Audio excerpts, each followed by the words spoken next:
Well, the season will be here before we know it. It's just 4 weeks away. Here are the dates to remember as of now. December 1st, training camps begin.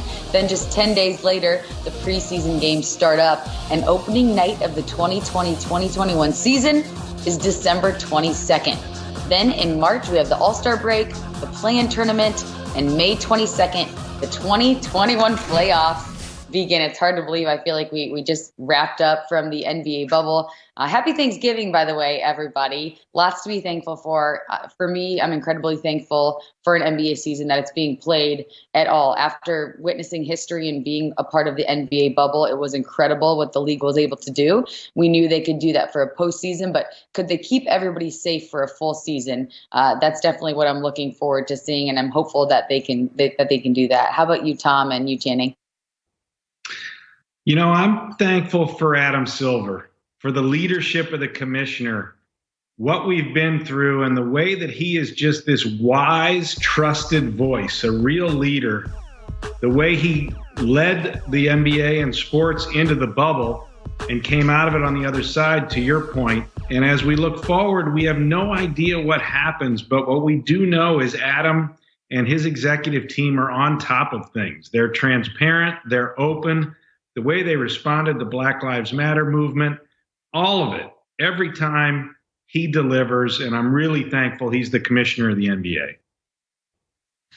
For me, I'm thankful. I'm from Phoenix, so I'm thankful that the Suns are going to be good again. I think they haven't made the playoffs since I left in like 2010 maybe. But no, it's great. I love what they're doing there. I think Devin Booker is a ridiculous talent. Adding Chris Paul.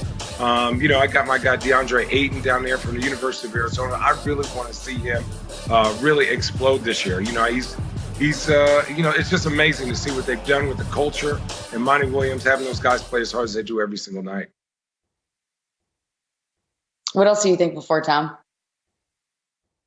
I'll go with greatness. I was thinking about Giannis and the ability to watch him as he enters his prime years. And he's just we call him a freak for the right reason. You've never seen anything like this with the way he plays.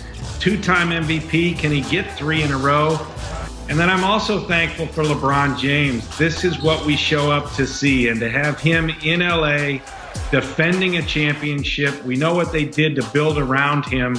His impact, his imprint on the league is massive and magnificent. We take it for granted, and I'm not going to take it for granted this week. I'm thankful for LeBron James, Channing Frye's best buddy.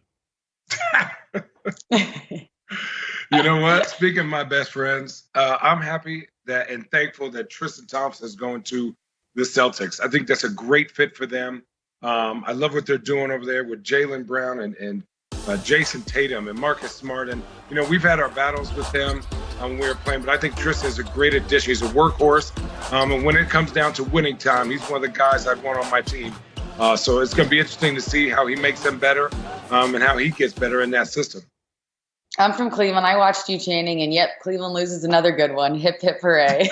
But hey, lots to be thankful for this Thanksgiving, including all of you who are watching the NBA and watching us here on NBA TV.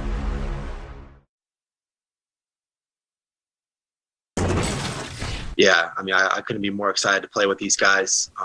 Kevin looks great in terms of just coming back from that injury.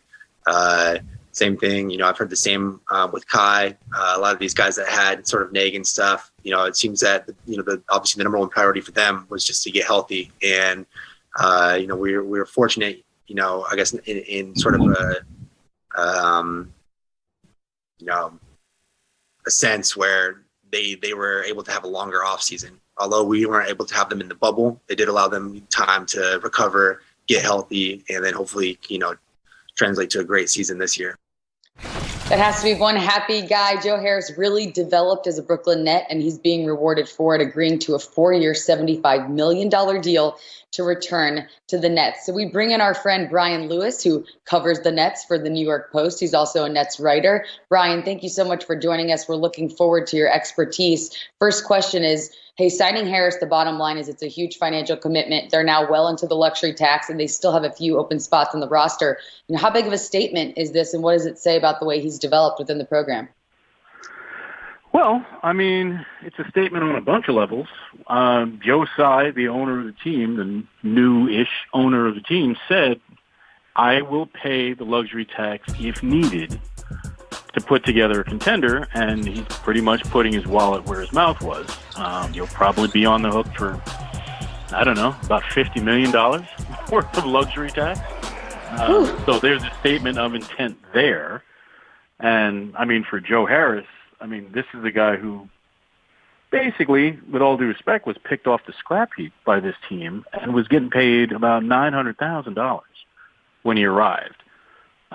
So for him to get to the point where you're talking about a $75 million deal, that just shows the kind of work that he's put in and the kind of improvement that he's made in the 4 years that he's been here. So the team also added Landry Shamet and Bruce Brown. You know, how does this help just in general with the spacing for when Kevin Durant and Kyrie are healthy? Well, I mean, Landry definitely helps in terms of the spacing. I mean, he's one of the better young shooters in the NBA, and he moves well off the ball. In Brown's case, I think it's probably a lot more about what he provides defensively. I mean, when you have a team with KD and Kyrie, you expect them to score. Their issue, and this is something Steve Nash has been talking about ad nauseum since he got hired, is that they've got to make sure that they're tight on the defensive end. So that's where Brown comes in. I mean, Drew Holiday was the kind of player that they had looked at. Obviously, you couldn't get him because the cost was extortionate. But when you get a guy like Brown, that's where he's going to help more on that end. They still need more work to do. They still need probably another forward that can guard. But, yeah, that's where you're going to see Brown make most of his impact.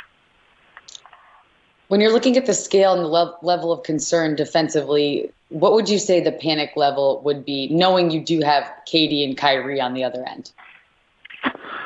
The panic level just on the defensive end or just for where the team is as a whole? On the defensive end, I'd say it's still reasonably high because, yes, you're right. You do have KD and Kyrie. My assumption, despite the fact that KD is a vastly improved defensive player, my assumption is, one, they're going to rest him games. Two, they're going to sit him a lot of minutes. And three, they will probably avoid trying to put him in bad situations defensively as much as they can. So, yeah, I think at the 5, you're pretty solid defensively. But I do think they need another maybe a 3-4. Because right now, if you look and you say all these great small forward, power forward types, you know, the LeBrons, the Kawhis, all of these guys, when you ask, well, who on the Nets is guarding those guys? Look at that roster. Who's guarding them? Is it Rodion Kurucs? Is it Taurean Prince? I mean, these are guarding by committee. Well, yes, exactly. It is. Well, it is. You're right. Team defense is what they're going to need, but they're still probably a body short. And when I say a body, I mean a body that's somewhere between 6'7" and 6'9", and somewhere between 230 and 250. I mean, that's what they need. They need another one of that type of player. I couldn't agree with you more. Brian, before I let you go, too, there was so much buzz around the conversation of James Harden wanting out of Houston and wanting to be in Brooklyn, and that sort of died down. I read your story just recently, just a day ago, saying that the team has moved on from talks with James Harden. What is the exact update as of right now in the 11 o'clock hour on Wednesday night?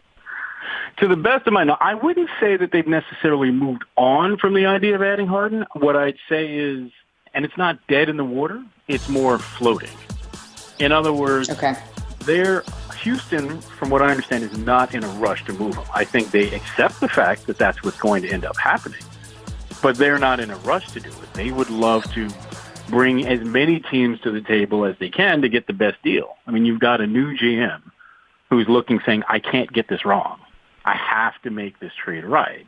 And the Nets are over there saying, well, you know, you've got the disgruntled player. He can go there and make life miserable for you. We'll wait.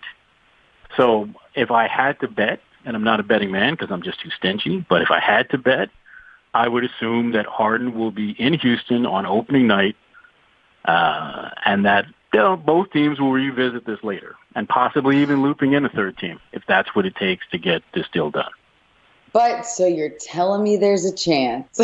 Brian Lewis, thank you so much for your insight. We look forward to following your coverage. Thanks so much. Oh, anytime.